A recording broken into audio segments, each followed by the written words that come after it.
একটা গরুর যখন বদ হজম হবে বা যখন একটা গরুর প্রস্রাব পায়খানা বন্ধ হয়ে যাওয়ার উপক্রম হবে, অনেক ক্ষেত্রে দেখা যায় যে খাবার দাবার একটু কম বেশি হওয়ার কারণে গরুর কিন্তু হজম শক্তি কমে যায়। তখন সেক্ষেত্রে আমরা এই অটোজাইম সিরাপটা দিতে পারি। যেহেতু এইখানে প্রান্তিক খামারির জন্য এই ভিডিওগুলো করতেছি, সেক্ষেত্রে আমি কিন্তু সরাসরি ঔষধের যে নামগুলো এগুলো কিন্তু বলে দিতেছি। আসসালামু আলাইকুম। আপনারা কেউ ভাইবেন না যে আমি ওষুধ বিক্রি করার জন্য এতগুলো ওষুধ নিয়ে আসছি। আসলে একটা গরুর ফার্মের জন্য কী কী প্রয়োজনীয় ওষুধপত্র রাখতে হবে বা প্রাথমিক চিকিৎসার জন্য আমাদের কী কী মেডিসিন রাখা জরুরি, এইটাই হচ্ছে আপনাদের সাথে একটু শেয়ার করব।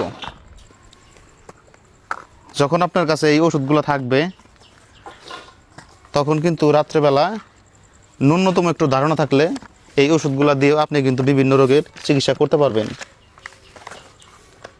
যেমন এক একটা গরুর যদি রাত্রেবেলায় পেট ফাঁপা হয়, বদ হজম হয়, বা যদি শরীরের মধ্যে জ্বর হয়, তারপরে আরও যে যে ধরনের সমস্যা হয়, অনেক ক্ষেত্রে দেখা যায় গরু পাতলা পায়খানা হয়, তাহলে সেক্ষেত্রে আমাদেরকে কিন্তু অনেক হয়রানির মধ্যে পড়তে হয়।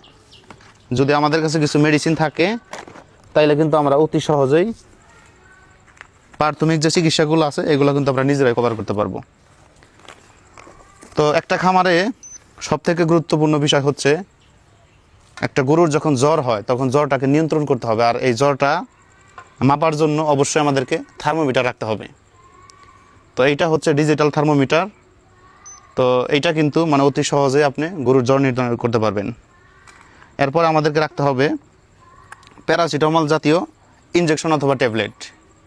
ধরেন রাত্র 10টার পরে বা গভীর রাত্রে একটা গরু যদি জ্বর হয় বা যদি প্রচণ্ড পরিমাণ যদি জ্বর হয় এবং শরীরের মধ্যে প্রচণ্ড পরিমাণ ব্যথা হয়, তখন আপনি কি করবেন?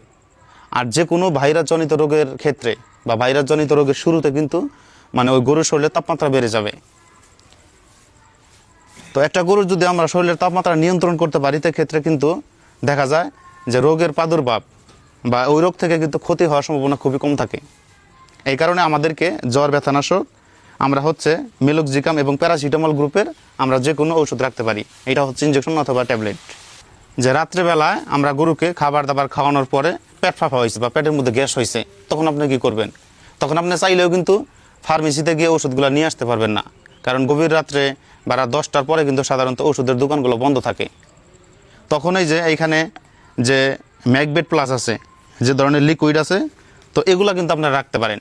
যেমন এইটা ধরেন 500 মিলি যদি আমরা একটা গরুকে খাওয়াই দেই, তাহলে এটা আধা ঘন্টা থেকে 1 ঘন্টার মধ্যে একটা গরুর যত গ্যাস হোক, যত আপনার পেট ফাঁপা হোক, এটা কিন্তু 1 থেকে 2 ঘন্টার মধ্যে কভার করে দিবে।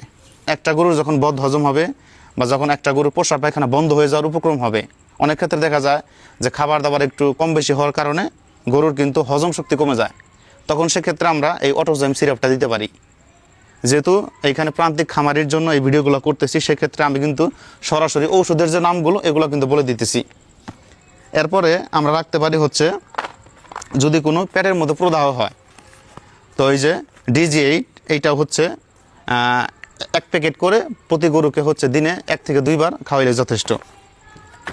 এরপরে রাখবো হচ্ছে আমরা স্যালাইন। তো অনেক গরু দেখা যায় যে পাতলা পায়খানা হইলে কিন্তু একটা গরু ডিহাইড্রেশন হয়ে যাওয়ার সম্ভাবনা আছে। এই জন্য আমরা গরুকে পর্যাপ্ত পরিমাণ স্যালাইন দিব 2 থেকে 3 লিটার পানিতে। গরু বাহির থেকে নিয়ে আসার পরে কিন্তু ওই গরুটার হজমের সমস্যা হয় এবং পাতলা পায়খানা হওয়ার সম্ভাবনা আছে। এই কারণে আমরা এই স্যালাইন খাওয়ানোর পাশাপাশি হচ্ছে আমরা এই ডায়ালগ ভেট দিব, এর সাথে আমরা এই ডিআউট ভেট, এই দুটো একত্র করে দিলে এটা 2 থেকে 3 দিন খাওয়াইলে কিন্তু অটোমেটিকলিভাবে ভালো হয়ে যাবে। তারপরে দিব হচ্ছে আমরা হচ্ছে রুচি এবং হজম শক্তির জন্য। অনেক ক্ষেত্রে দেখা যায় যে একটা গরু হচ্ছে রুচি এবং হজম শক্তি খুবই দুর্বল, তো সেক্ষেত্রে আমরা জাইমোভেট দিতে পারি। এর সাথে আমরা প্রিবায়োটিক প্রোবায়োটিক হিসাবে অ্যানোরা ডিএস এটা আমরা দিতে পারি। যদি কোনো গরুর অ্যালার্জিজনিত সমস্যা হয় বা যদি কোনো গরুর স্কিনজনিত সমস্যা হয়, তাইলে কিন্তু এই যে ড্রেডজেল এফআর এটা অনেক ভালো কাজ করে।